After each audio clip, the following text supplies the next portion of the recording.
ఉద్యోగస్తులకు కాంట్రాక్టర్లకు జీతాలు ఇవ్వని కారణంగా 7 నెలలుగా హైదరాబాద్ నగరంలో అనేక బస్తీలలో వేలాది వీధి లైట్లు వెలగని పరిస్థితి ఉన్నది.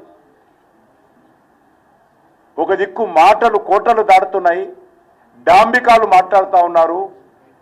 కింద పరిస్థితి ఏందో అర్థం చేసుకోవచ్చు. సిగ్గుపడాల్సినటువంటి విషయం ఏంటంటే ఎక్సైజ్ డిపార్ట్మెంట్కు సరఫరా చేసినటువంటి లిక్కర్ కూడా ప్రజల దగ్గర డబ్బులు తీసుకొని ఆ డబ్బులు దూసరా కార్యక్రమాలకు మళ్లించిన కారణంగా లిక్కర్ సప్లై చేసే కంపెనీలు కూడా తెలంగాణ ప్రభుత్వానికి మేము లిక్కర్ ఇవ్వమని చెప్తా ఉన్నాం. ఇంత విచిత్రంగా, ఇంత దుర్మార్గంగా తెలంగాణ రాష్ట్రాన్ని ఈ 2 పార్టీలు కూడా భ్రష్టు పట్టించాయి.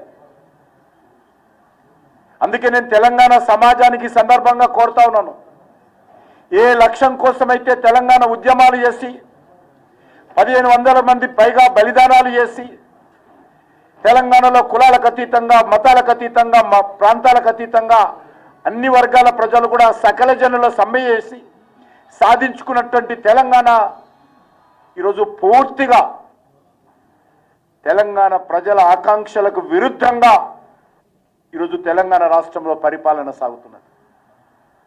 అందుకే ఈరోజు తెలంగాణ ప్రజలు గత పార్లమెంట్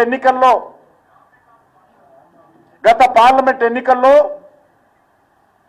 8 స్థానాలు భారతీయ జనతా పార్టీ గెలిపించి ఈ రాష్ట్రంలో కాంగ్రెస్ పార్టీని ఎదుర్కొని ఈ రాష్ట్రంలో ప్రజల ఆకాంక్షలకు అనుగుణంగా ఈ ప్రభుత్వం మీద ఒత్తిడి తీసుకొచ్చి ఉద్యమాలు చేయాల్సినటువంటి బాధ్యత, పోరాటాలు చేయాల్సినటువంటి బాధ్యత భారతీయ జనతా పార్టీ మీద పెట్టారు.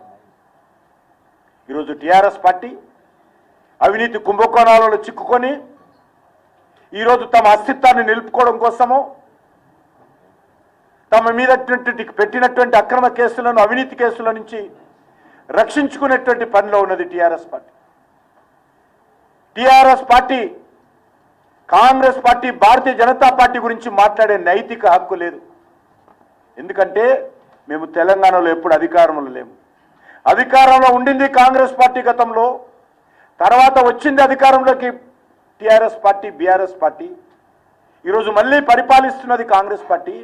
ఈ తెలంగాణ రాష్ట్రంలో జరుగుతున్నటువంటి నష్టానికి, తెలంగాణ రాష్ట్రంలో జరుగుతున్నటువంటి దోపిడీకి, తెలంగాణ రాష్ట్రంలో జరుగుతున్నటువంటి అవినీతికి, తెలంగాణ రాష్ట్రంలో జరుగుతున్నటువంటి అక్రమాలకు, అవినీతికి ఎవరైనా బాధ్యులంటే ఈ 2 పార్టీలే. అందుకే తెలంగాణ సమాజం అంతా కూడా ఈరోజు ఆలోచన చేయాలి. మేము ఈరోజు మనసా వాచా మనవి చేస్తా ఉన్నాం. నరేంద్ర మోడీ గారి నాయకత్వంలో దేశంలో ఏర్పడినటువంటి ప్రభుత్వము గత 10 సంవత్సరాలుగా నీతి నిజాయితీతో పనిచేస్తూ ఉంది.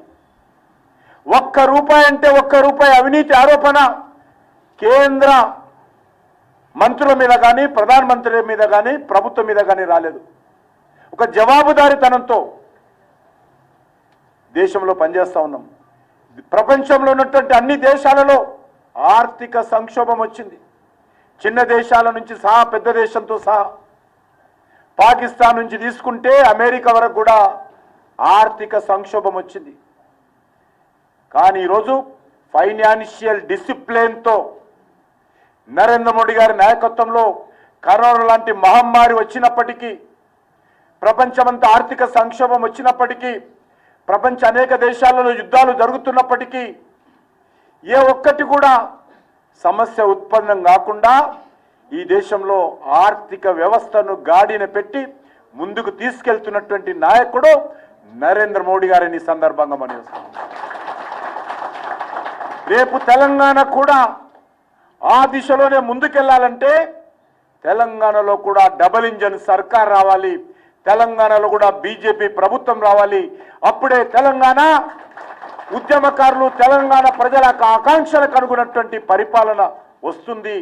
అది తెలంగాణ సమాజం అంతా కూడా ఆలోచించాలి. ఈరోజు 2 పార్టీలు